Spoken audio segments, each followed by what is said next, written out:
palavras, doutor Marluz. Eu vou estar passando agora a palavra para a doutora Miriam Cipriani Gomes, que é advogada, professora universitária, mestre pelo Unicuritiba e doutora pela Universidade Federal do Paraná.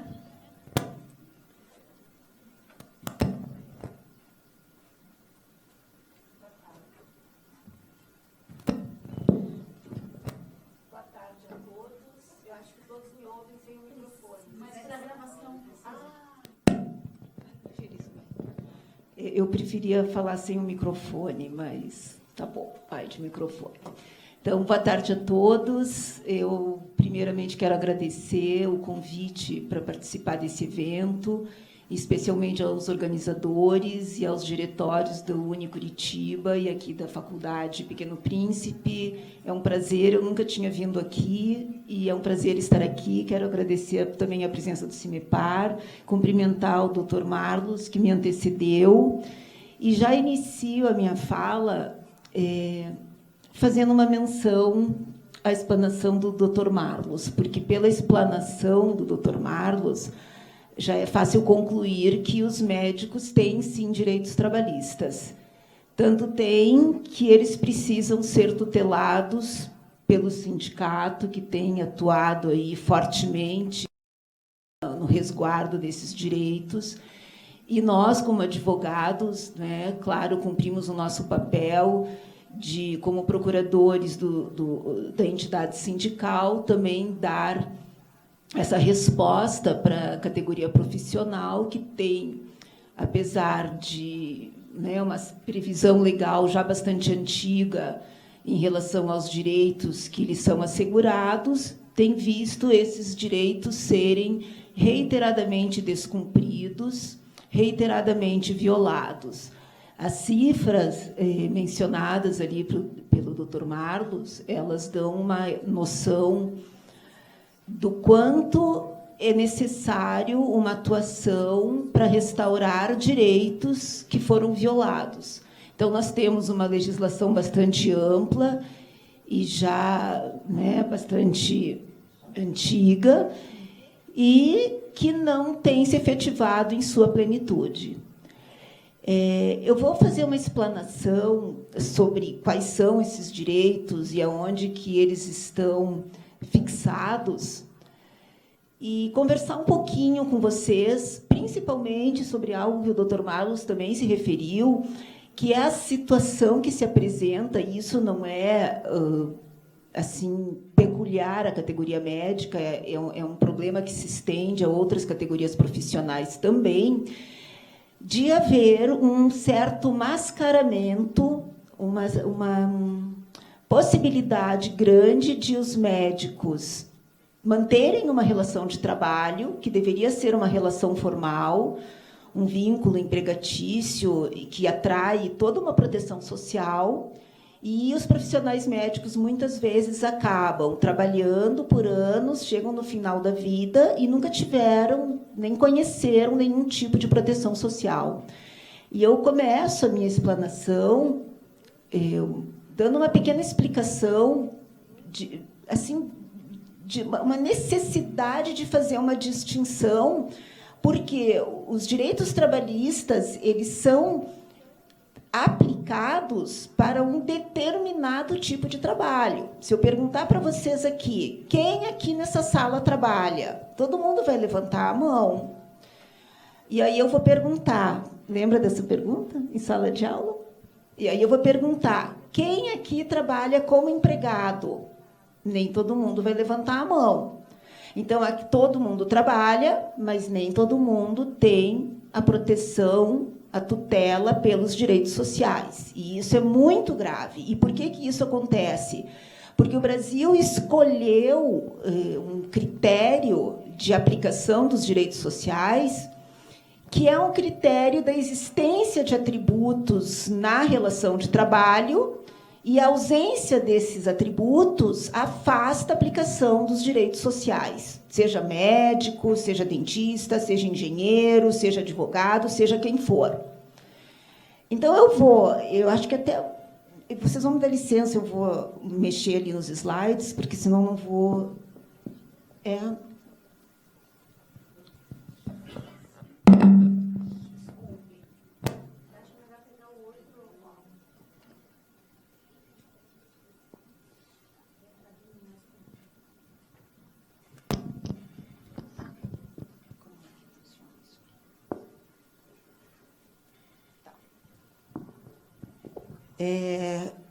Então, eu fiz tudo em forma de perguntas, tá? O que são os direitos trabalhistas? Os direitos trabalhistas ou os direitos sociais, eles se situam no capítulo dos direitos fundamentais da nossa Constituição. E, como direitos fundamentais, eles se apresentam como cláusulas pétreas. A rigor, então, eles não poderiam ser suprimidos, exceto naquelas situações em que a própria Constituição prevê uma possibilidade de supressão ou de se estabelecer uma forma distinta de exercício desses direitos. Então, por exemplo, a Constituição Federal assegura direito às férias. As férias, elas não podem ser suprimidas. Porém, com a reforma trabalhista, que foi uma reforma liberalizante, as férias passaram a ser um direito que está sujeito a uma autonomia de vontade, através da qual as partes podem negociar o fracionamento das férias. Bom, então, é um direito que não pode ser suprimido, porque está no rol dos direitos sociais fundamentais, mas as partes têm alguma liberdade de estabelecer o modo de exercício do direito às férias. Os direitos trabalhistas, eles estão basicamente e minimamente fixados pelo artigo 7º da Constituição Federal. O artigo 7º está situado no capítulo dos direitos fundamentais e, de forma exemplificativa, não é exaustiva, são direitos de todos os trabalhadores: FGTS, seguro-desemprego, salário mínimo, a impossibilidade de os trabalhadores sofrerem redução salarial, 13º, férias, um padrão constitucional para a jornada de trabalho que não pode exceder de 8 horas diárias e 44 horas semanais, licença gestante, licença paternidade, aviso prévio, intervalo intrajornada, que é uma norma de saúde do trabalhador. Agora, aí é que vem a questão. Embora a Constituição Federal fixe um rol bastante extenso e bastante protetivo,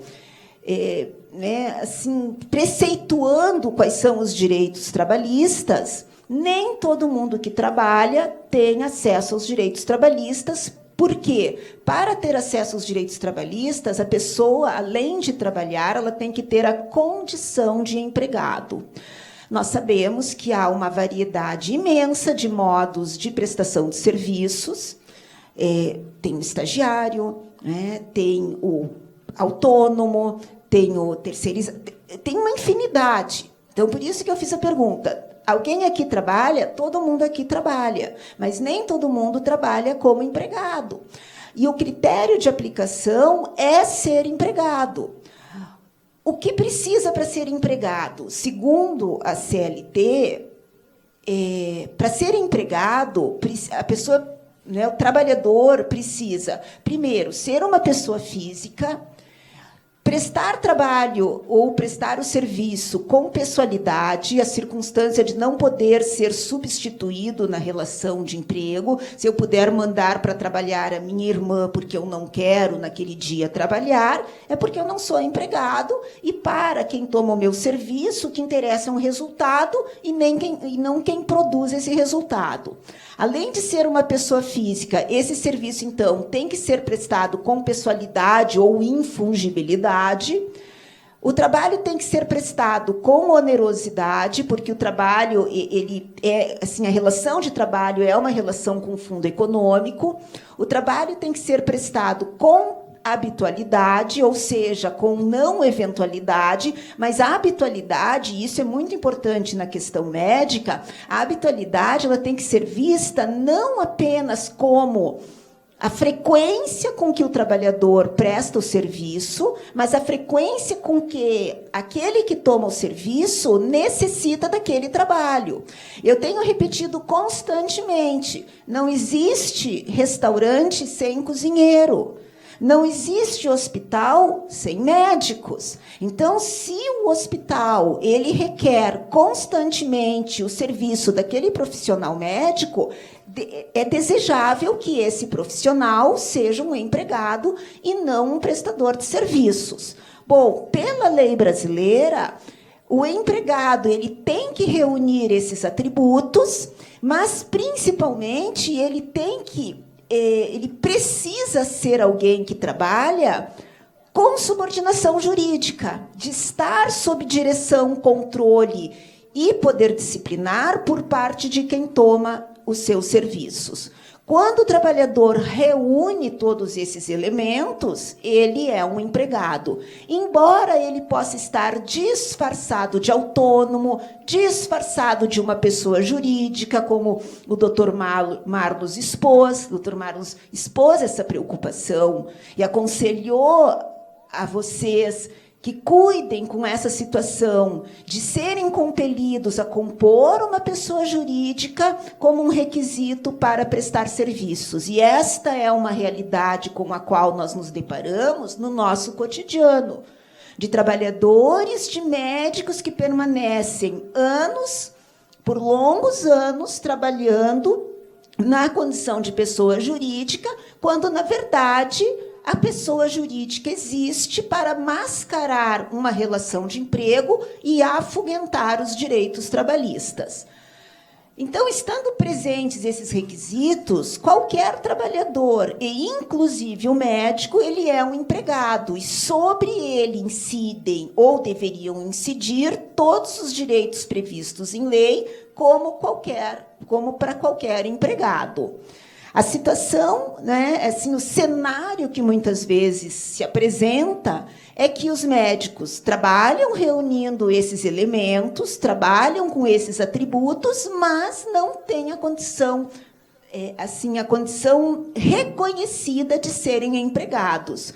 E estão longe ou estão descobertos de uma proteção social que toda a Constituição Federal de 88 quis produzir, quis implementar.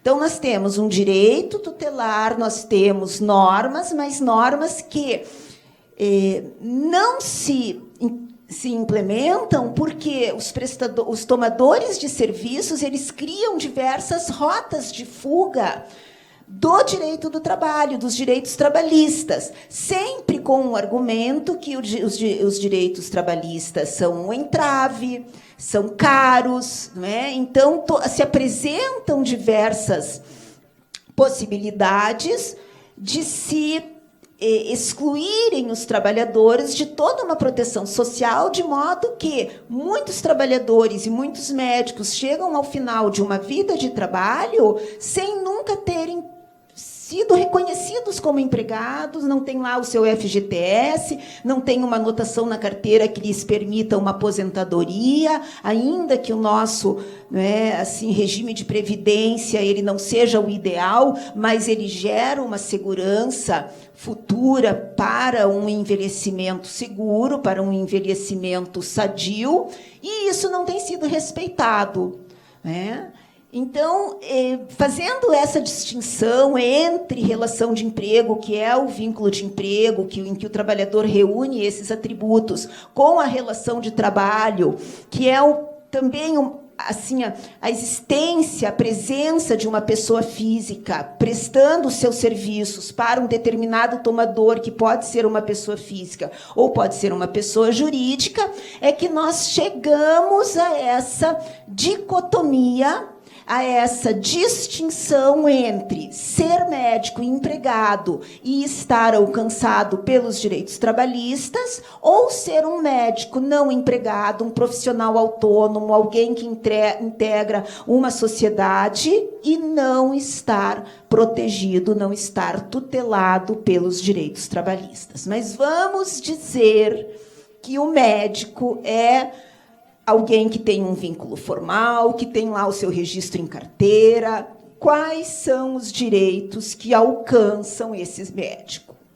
Bom, todos os direitos trabalhistas que estão fixados pela Constituição Federal, todos os direitos fixados pela CLT, mas o médico também tem uma lei específica que prevê alguns direitos que não estão na Constituição Federal, que não estão na CLT, além de todos os direitos que são assegurados em normas coletivas, como o Dr. Marlos expôs, porque o sindicato tem uma forte atuação e vem buscando firmar acordos e convenções coletivas para atender demandas que são típicas da categoria de médicos. Eu sempre digo nas minhas aulas, e ela é minha aluna, assim, os direitos sociais, os direitos atribuídos pelo Estado, seja pela Constituição Federal, seja pela CLT, seja pela lei que regula a profissão médica, eles se apresentam como uma roupa que serve em todo mundo, né? Direitos sociais idealizados pelo Estado são uma roupa, serve no mais magrinho, no mais alto, no mais baixo, serve em todo mundo. Ninguém fica desnudo, mas ninguém fica bem vestido.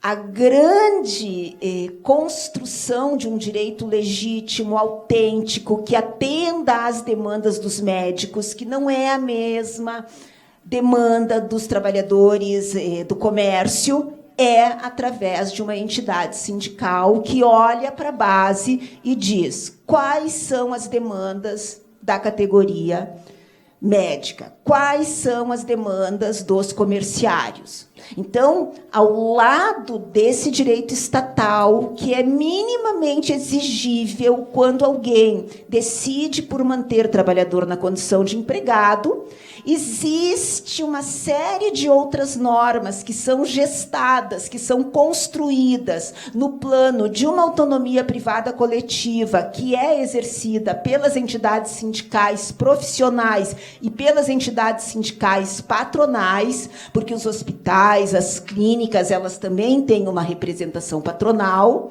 e nós estabelecemos relações coletivas com as entidades patronais sentido de criar direitos mais legítimos, mais voltados para as demandas dos profissionais médicos, tudo isso é direito social, tudo isso é direito do trabalho.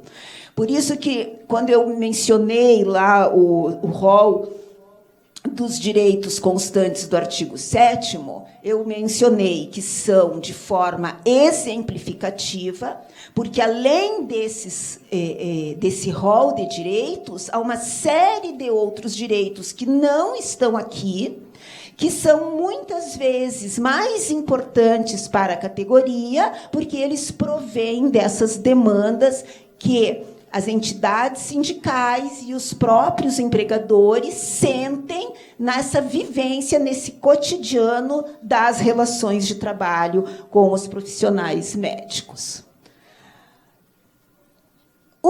Então, né, pessoal, resumindo assim, rapidamente essa primeira parte, todos os profissionais médicos, eles têm direitos sociais, eles têm direitos trabalhistas. Mas, além desses direitos que pertinem a todos os trabalhadores de forma indistinta, há direitos que são assegurados, assim, olhando para os médicos. Quais são esses direitos? Então, além dos direitos trabalhistas genericamente previstos, os médicos têm direito, dependendo da situação, e normalmente isso acontece, ao adicional de insalubridade em grau médio ou em grau máximo. Nós temos uma ANR do Ministério do Trabalho, que é a ANR número 15, em seu anexo 14, que classifica a atividade médica como uma atividade insalubre. É necessário, então, que o empregador cumpra esta norma regulamentar do Ministério do Trabalho, observe que a situação do médico é uma situação mais gravosa. Toda vez que nós temos uma situação mais gravosa, seja por um excesso de jornada, seja por uma jornada noturna, seja porque a jornada é desempenhada em ambiente insalubre, seja porque a jornada é desempenhada em ambiente perigoso, risco de explosão, risco de incêndio, nós temos um adicional. Quando há adicional, é porque há uma situação mais gravosa para o trabalhador. E os médicos, eles adentram numa situação mais gravosa pelo natural exercício da sua atividade em ambientes que há contato ou risco de contato com agentes biológicos. E, finalmente, né, pessoal, a questão dos médicos residentes. Os médicos residentes, eles são regidos por uma lei própria. Os médicos residentes possuem direitos previstos, né? A residência é um ato educacional, mas, basicamente, os médicos residentes possuem bolsa, direito à bolsa, filiação ao regime geral de previdência social como contribuintes individuais, licença paternidade e licença maternidade, condições adequadas para repouso e higiene nos plantões, jornada máxima de 60 horas, um dia de folga por semana e 30 dias consecutivos de repouso semanal. Vocês vejam como a lei não faz menção a férias, porque férias é um direito típico da relação de emprego. E só voltando aqui um instantinho para observar que a lei que regula a profissão médica, que é a 3999 de 61, ela também fixa o direito de 10 minutos de descanso, ou um intervalo de 10 minutos para descanso a cada 90 minutos trabalhados. Esses intervalos, assim, toda a disposição legal pertinente a intervalo e a limitação de jornada, ela está voltada para a preservação da saúde e da segurança do profissional médico.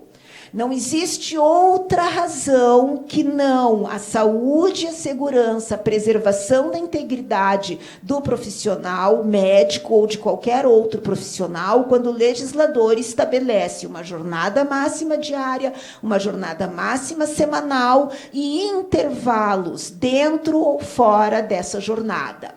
O médico, portanto, além do intervalo intrajornada de 1 hora, que precisa ser concedido sob pena de grave comprometimento ao longo do tempo da saúde do profissional, ele ainda tem, por direito, um intervalo de 10 minutos a cada 90 trabalhados. Nós não estamos falando que esse intervalo, ele diz, eu vou pagar o intervalo e o médico não precisa fazer. Não é uma questão de monetização do descanso. Esse intervalo ele precisa ser concedido, assim como o intervalo de 1 hora precisa ser concedido, assim como as férias precisam ser concedidas. Não é uma questão, eu vou vender minhas férias, eu não vou almoçar e vou sair 1 hora mais cedo, porque eu quero chegar em casa mais cedo. A finalidade da norma não é permitir ao trabalhador botar um pouco de dinheiro no bolso e não descansar.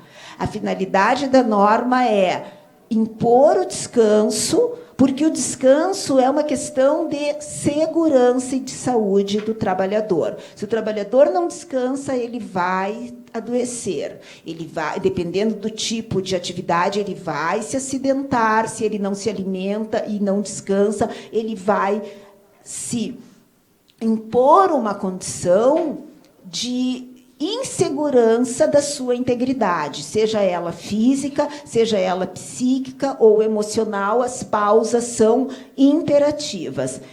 E, para terminar, não quero ser repetitiva, mas como estava no nosso programa, eu pergunto se os médicos possuem direitos sindicais. Claro que sim. Eu não vou me estender, porque o Dr. Marlos falou, e muito bem, e como integrante do sindicato, fez toda uma explanação da importância e da finalidade, dos propósitos que há na entidade sindical, mas fica, então, só o registro.